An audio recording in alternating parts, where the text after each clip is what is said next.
Yma yng Cyngor Gwynedd, rydyn ni wedi gosod yn gweledigaeth am blaenoriaethau ar gyfer y 5 mlynedd nesaf gyda Cynllun Cyngor Gwynedd 2023-2028.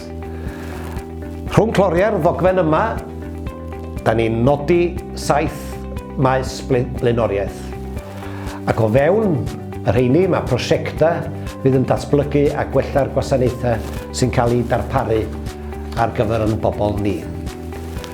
Falle, i chi feddwl, sut da ni'n benderfynu ac ymrwymo i'r meysydd a'r prosiectau yma? Wel, fe ddwedaeth chi mai adborth a blaenoriaethau pobl Gwynedd ydy sail y gwaith. Da ni wedi gwrando ar leisiau trigolion lleol drwy ymarferiad ymgysylltu ardal ni, a dyma sydd wrth galon popeth sydd o fewn y cynllun.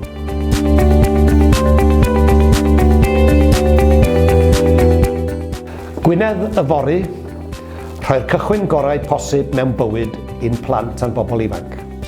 Gwynedd lywyrchus, cryfhau'r economi a chefnogi trigolion Gwynedd i ennill cyflogau teilwng. Gwynedd glud, cefnogi pobl Gwynedd i fyw mewn cartrefi addas a fforddiadwy yn eu cymunedau.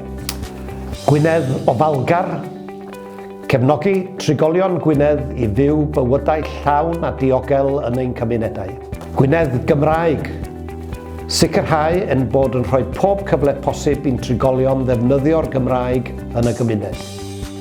Gwynedd werdd, gwarchod harddwch naturiol y sir ac ymateb yn gadarnhaol i'r argyfwng newid hinsawdd.